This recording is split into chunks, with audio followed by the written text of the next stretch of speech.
Depois do episódio de labirintite, o presidente Lula foi liberado pela equipe médica para viajar nesta quarta-feira. O petista vai cumprir agendas em Pernambuco e na Paraíba. Levi, como você já havia dito ontem, né, não foi nada grave que aconteceu com o presidente Lula. O que aconteceu ali era só ali, precisava de um tempo ali de repouso para poder se recuperar. Como que fica a expectativa agora, né, as agendas? O Lula deve voltar ali com força total? A gente já sabe se a agenda do presidente ao longo da semana vai ser mantida? É a expectativa, Letícia.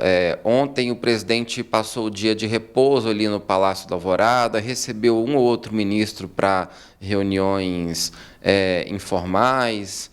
Inclusive, quando ele fez essa ligação para Marina Silva, ele estava no Palácio da Alvorada, mas nem chegou a fazer nenhuma aparição pública. E ontem ainda existiu uma dúvida se essas agendas dele seriam retomadas normalmente ou não, porque a previsão inicial era de que esses sintomas da labirintite, né? Ele se sentiu, de acordo com o Palácio do Planalto, ele sentiu ali na segunda-feira à tarde, depois do almoço, uma vertigem, um pouco de tontura, né? Aquele mal-estar. Ele até cancelou agendas que ele teria depois com Fernando Haddad, com Rui Costa, e aí ficou decidido que ele passaria o dia ontem de repouso e ainda existia uma dúvida se no dia de hoje ele teria condições, que os sintomas poderiam durar até 48 horas. Mas, depois de uma nova avaliação médica, chegou à conclusão que o presidente está apto para viajar. E hoje ele tem uma agenda bastante extensa, inclusive. Ele saiu por volta das 8 da manhã aqui de Brasília. Ele vai primeiro para a cidade de Salgueiro, em Pernambuco, onde ele vai fazer a assinatura de uma ordem de serviço para a duplicação da capacidade de um sistema de bombeamento de águas ali na região. E aí, durante a tarde, depois do almoço, ele segue para Paraíba, onde ele vai inaugurar um trecho de um novo ramal que faz parte do projeto de transposição do Rio São Francisco. E aí, hoje à noite, ele retorna para Brasília. Amanhã, ele vai ter mais uma agenda de viagens, dessa vez para a região sul.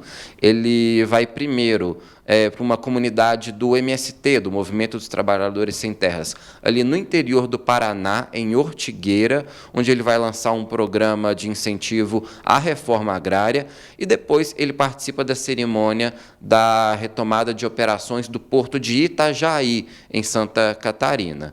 E aí, curioso, né? Hoje são estados em que o presidente Lula tem um eleitorado ali mais cativo, né, onde ele é mais popular, tanto Pernambuco como Paraíba, ali na região Nordeste, e na quinta-feira já vai para o outro extremo, né, a região Sul é onde ele tem maior rejeição. Santa Catarina, principalmente, é um estado onde o ex-presidente Jair Bolsonaro tem muita força, onde a direita tem muita força, enquanto Lula sente muitas dificuldades. Foram poucas as vezes em que ele viajou nesse mandato para Santa Catarina, então ele tentando, inclusive, diversificar essas viagens, né, ir para diferentes regiões em busca aí de recuperar essa popularidade perdida nos últimos meses e, evidentemente, já avisando as eleições de 2026.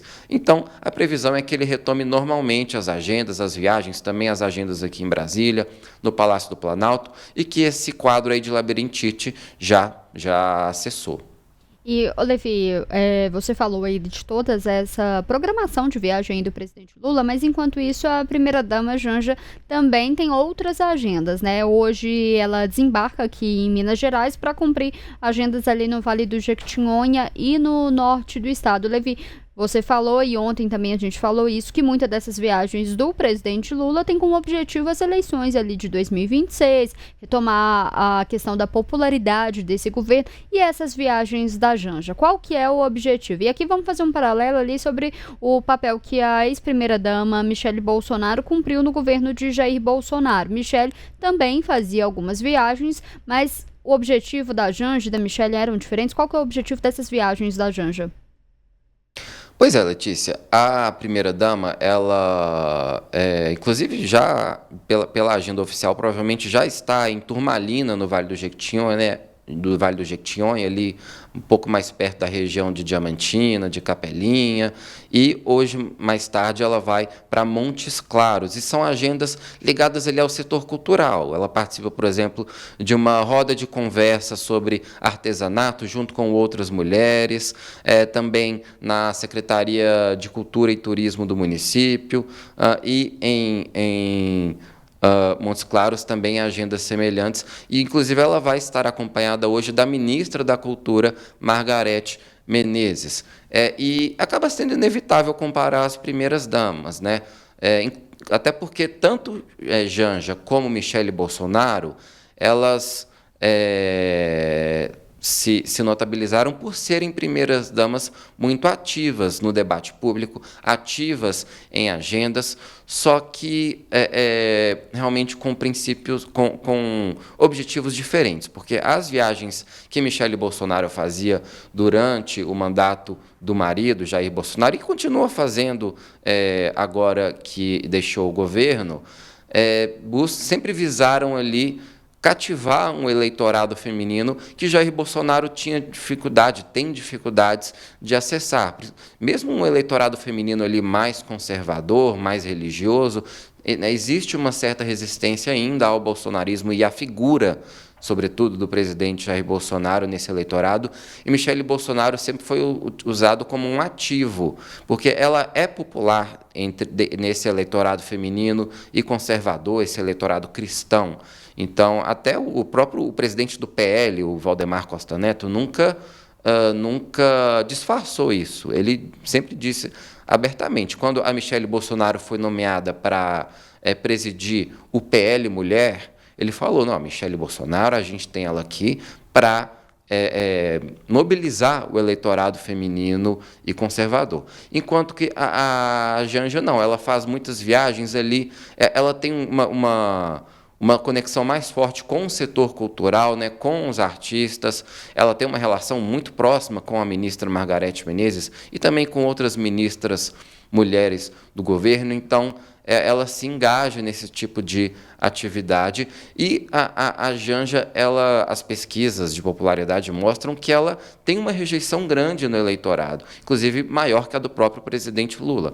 Então, acaba não sendo vista pelo próprio PT como um ativo, como Michele Bolsonaro era vista pelo bolsonarismo. Inclusive, nos últimos dias, depois dessa polêmica envolvendo a Janja com o presidente da China, em que ela abordou o presidente da China, o Xi Jinping, sobre redes sociais e que teria causado um constrangimento, causou críticas públicas a ela, teve um movimento ali dentro do PT de apoio à primeira-dama, mas isso foi visto até com certa crítica por outros setores do meio político.